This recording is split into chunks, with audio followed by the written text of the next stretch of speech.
I had that clock view video thing at 6 o'clock this morning, and then nothing else. And it's now 10 o'clock, so I figured I should explain what's going on.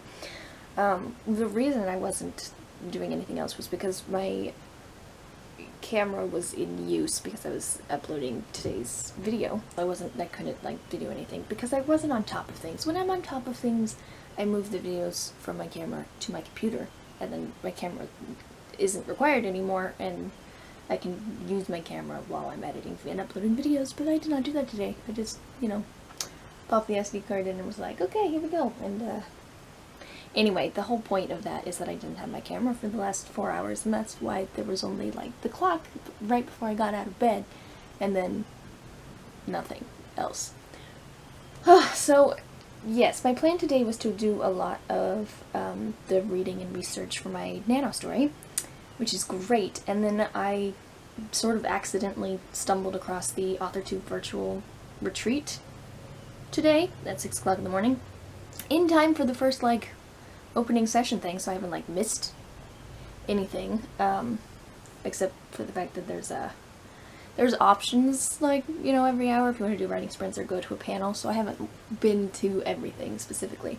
Like, the first workshop this morning was about romance novels, and I don't write romance. None of my works in progress or stories in my imagination are romance stories, so I just skipped that one and went to the writing sprint. Except instead of writing during the writing sprints, I'm actually reading during the writing sprints. I'm currently in the middle of The Fairy Queen, which is highly entertaining, but what's also entertaining is the annotations on the side, because if you watched my first NaNo Prep video, you know I'm borrowing a bunch of literature from my sister, and while she was reading this stuff for her class, she was taking notes, and some of them are really entertaining, and I'm definitely going to share them as I go along.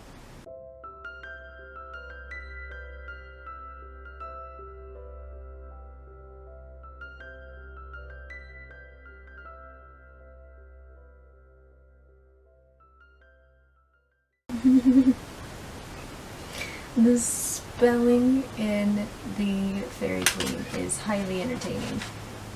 This is not how we spell words nowadays, and sometimes it takes a minute for me to understand what I just read. Okay, some of my favorite annotations thus far. We're gonna back up to some of my most favoritist ones. Oh yes. We're traveling along with this knight and the convoluted language that is this poem. And then she turned it into understandable English on the side. Why, sir, do you know of anything I can fight? Why, yes. I think you might want to sleep first, you silly ambitious knight. That's my favorite, honestly. The knight fights this beast, and then he's moving on, and he runs into this other dude, and he's like, hey dude, got any monsters for me to fight? And then she was like, I think you might want to sleep first, you silly ambitious knight.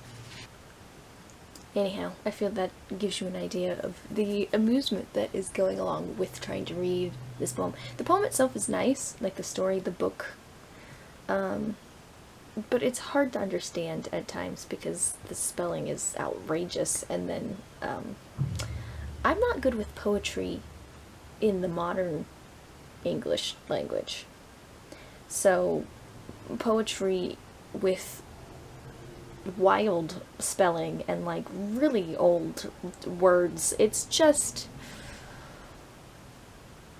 kind of giving me Quicksilver vibes, to be honest, when you're reading something that you understand it, but it's just the tiniest bit smarter than you are, and so you actually have to think to understand it. That's where I'm at. So yes, the annotations on the side that my sister made are keeping me entertained while I, trudge through this fun but difficult to understand little book of poetry. It's not really poetry. I mean, it's a poem. It's written like a poem, but it's a book. I'm confused. The next, workshop is research, which is basically what I'm doing today, so that feels very fitting. Also, I'm super interested in this because, for the most part, aside from my dystopian trilogy, which was sort of a break into completely random genre, for the most part I write either historical fiction or like very historical-esque, like Robin Hood is a legend who's not necessarily historical, but is sort of historical, you know what I mean? And now I'm digging into Arthur, which is very similar in that vibe. Anyway, I do a lot of research is the point. I research a lot for my sort of historical novels. So I'm very interested in this workshop because I'm hoping that I can pick things up on how to research, because I do a lot of research.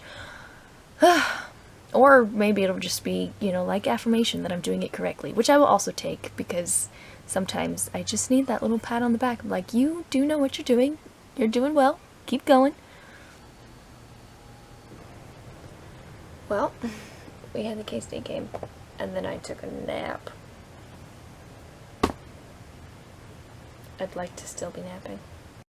Oh dear, I just looked to see, because I was curious how long this particular thing was, so I looked to see how long it would take to just get to the next thing today, and it's all of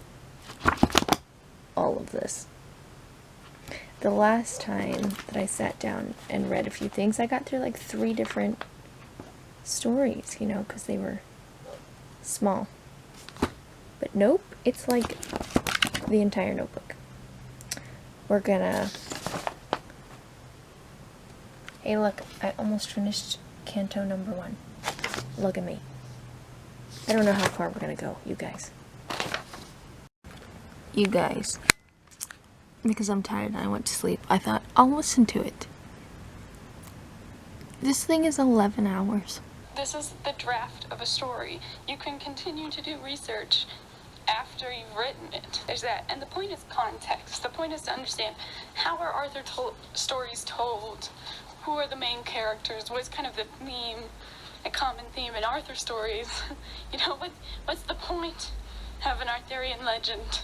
And how do I translate that into a story I want to tell? Was never prince so faithful and so fair? Was never prince so meek and debonair? But ere my hoped day of spousal shone, my dearest lord fell from high honor's stair into the hands of his accursed phone, and cruelly was slain. Sans joy doth challenge him to fight.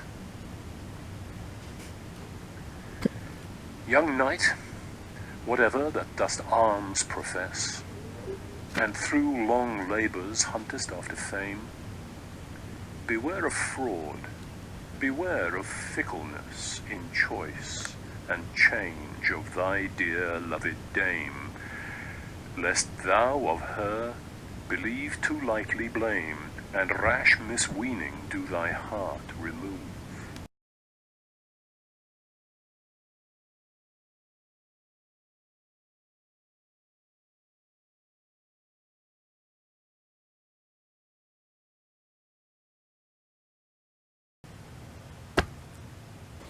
I didn't really have an end of yesterday's vlogging, so I figured I'd pop on long enough to explain what happened next.